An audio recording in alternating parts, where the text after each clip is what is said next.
Passo a palavra ao senador Requião, que terá o prazo regimental. Senador Pedro Taques, que nesse momento preside a nossa mesa do Senado. Quero trazer a debate no Senado um assunto que para mim é extremamente importante. Nós, homens públicos, temos o direito, e mais do que o direito, o dever de denunciar malfeitos e processos corrompidos que tenhamos à nossa frente. Mas a nossa legislação, a exemplo do que Dácio de Arruda Campos examinou naquele seu célebre livro, A Justiça a Serviço do Crime, nós temos uma inversão no processo judicial. Nós acabamos sendo condenados por termos denunciados corruptos. Isso tem acontecido comigo a miúde. No Paraná, denunciei alguns personagens que haviam, ao arrepio da lei, viabilizado o estabelecimento de bingos e de alguns bingos se apropriados pessoalmente. Acabei sendo condenado em processo civil por crime contra a honra, senador Moca, pagando pesadas indenizações, sob o pretexto dos juízes que, afinal de contas, o corrupto em tela ainda não havia sido condenado e, portanto, eu não podia chamá-lo de ladrão nem expor publicamente o seu crime.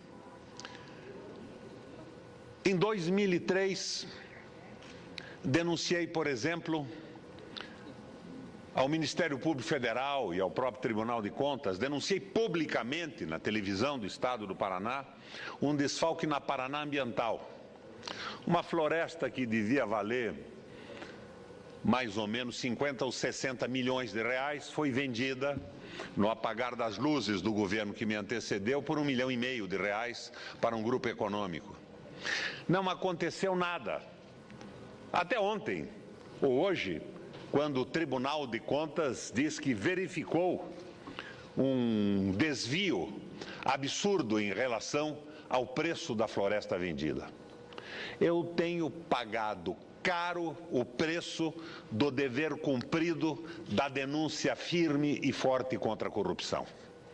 As condenações que eu sofro no Estado do Paraná por crime contra a honra, em função dos denunciados ainda não terem sido condenados em instância final, se acumulam e comprometem a poupança de 71 anos de vida e a própria segurança econômica da minha família. Recentemente, eu sofri mais um processo. Um belo dia, ensolarado, se não me fala a memória, num domingo, duas personalidades da República me pedem uma audiência que foi feita na Casa Oficial do Governo do Estado. E lá me propõem a transformação da construção de um trecho de estrada de ferro que deveria ser feita pelo Estado do Paraná, como, aliás, eu fiz a Ferroeste.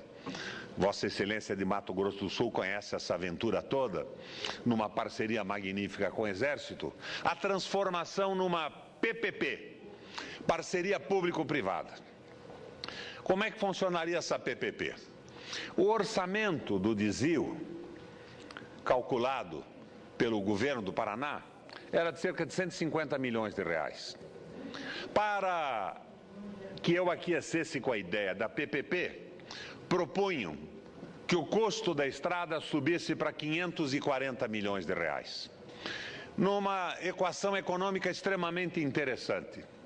O BNDES financiaria a obra, uma empreiteira construiria e a empresa privada que faria a retificação do trecho, a LL, porque ficava no enclave do tronco sul de Ferrovias do Brasil e só ela poderia utilizar aquilo com eficiência, com um proveito interessante, teria o financiamento do BNDES em 100% da obra e pagaria com o perdão do valor da concessão federal do Ramo Sul, à época cerca de 52 milhões de reais. Ou seja, não pagaria nada. E, além disso, cobraria pedágio depois pela passagem no trilho que passava a ser de sua propriedade. Eu disse não, disse que o preço era excessivo, tivemos uma rusga, interrompia brutalmente a audiência e mandei que os dois proponentes se retirassem. Levei isso ao conhecimento da Presidente da República, da Casa Civil, e não se falou mais no assunto. Um ano e meio ou dois depois, uma dessas personalidades da República, que se mantém até hoje na República, extraordinariamente importante, vai à Gazeta do Povo, jornal de Curitiba e importante no Paraná inteiro, e acusa o governador de estar recusando investimentos privados no Paraná. Bom, diante dessa falsa acusação, na escola de governo, que nós tínhamos toda terça-feira, eu expus o caso e convidei a personalidade para discutir o preço comigo. E já não era mais 540 milhões. Não tinha saltado de 150, 160 para 540 milhões. O presidente da LL havia orçado publicamente em 220 milhões. O projeto do PAC havia orçado em 220 milhões. De 540, essa personalidade da República declara à Gazeta do Povo que o preço já era 750. Eu o convidei para um debate diante da televisão na Escola de Governo do Paraná, que se realizava todas as quintas-feiras. Televisada, exposta para o Paraná e para o Brasil, através da Sky e das antenas parabólicas em todo o país.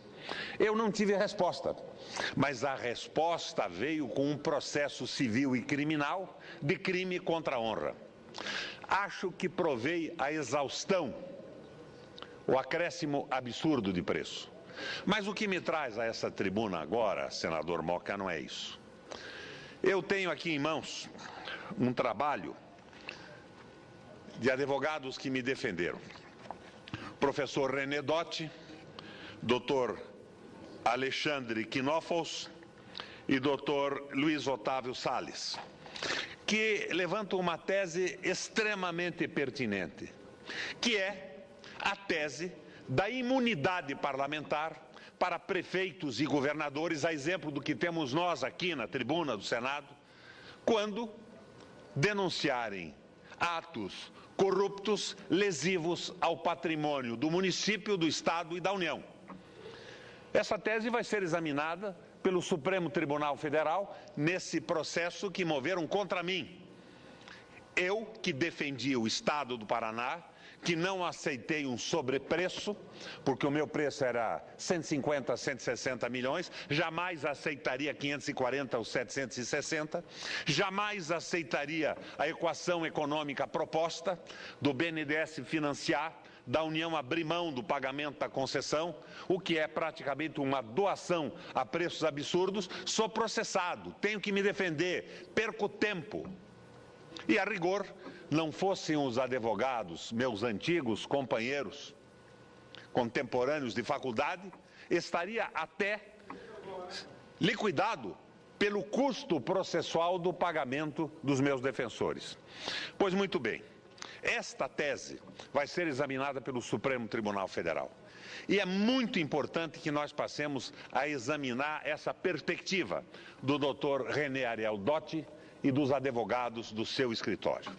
Desta forma, eu pretendo imprimir esta defesa e fazer com que essa defesa seja do conhecimento de todos os senadores e de todos os deputados federais da presente legislatura, que devem estar interessados na imunidade quando estiverem denunciando um processo corrupto.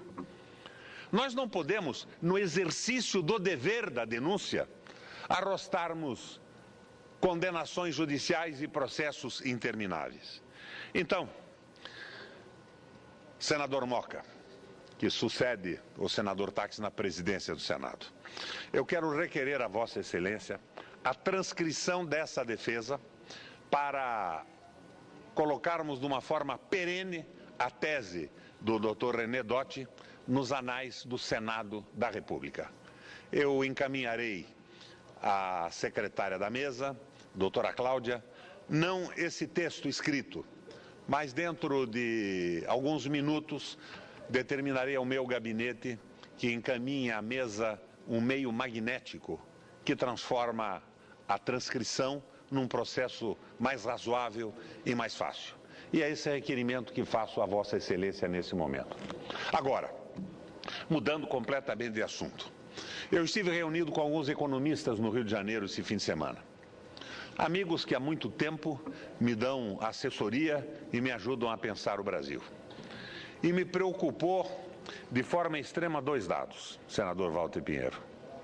Os créditos especiais do país. Créditos especiais são os créditos do cheque especial e do cartão de crédito, que são créditos que os bancos oferecem a pessoas que têm o cadastro examinado por eles, os bancos. Tem uma inadimplência hoje de 17,5%. E o volume de investimentos do empresariado brasileiro na Bolsa, ou mais precisamente em letras do Tesouro, chega a 240 bilhões de reais. Medo de investir, insegurança contra a economia, carga fiscal extremamente alta e redução do desenvolvimento da China, que implica na diminuição da compra das commodities e no necessário rebaixamento do preço pelo qual nós estamos vendendo. O Brasil tem vivido basicamente da exportação de soja, de minério de ferro, de café e de açúcar. Essas commodities chegam a 50% das nossas exportações. E de carne, senador. E de carnes. E de carne, sem dúvida. E eles se preocupam com o que pode acontecer no país nos próximos 12 meses. Estava a hora de termos reações mais firmes e duras do governo federal.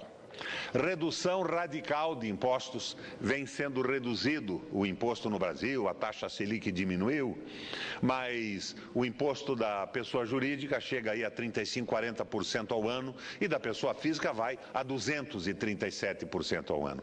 Redução de impostos, redução violenta de impostos e uma agravação em cima dos lucros de capital. Tem setores da indústria brasileira que estão acabando por impossibilidade de concorrer com produtos chineses. Eu daria como exemplo, e apenas um exemplo entre tantos, a indústria de brinquedos. Redução de impostos em cima da produção e gravação do lucro financeiro são caminhos emergenciais. O governo federal tem tomado algumas medidas, mas, no meu entender, são medidas muito fracas e estão vindo muito tarde. Em 12 meses, nós poderemos ter um desastre não desejado e muito pouco anunciado por um otimismo despropositado a respeito da nossa economia. Fiz o requerimento da transcrição do material do professor Renedotti e espero que Vossa Excelência, na forma do regimento interno, o acate. Muito obrigado pelo tempo e era o que eu queria colocar na tribuna do Senado nessa tarde de segunda-feira. Senador Roberto Requião, Vossa Excelência será atendido na forma regimental, assim que encaminhe exatamente a transcrição.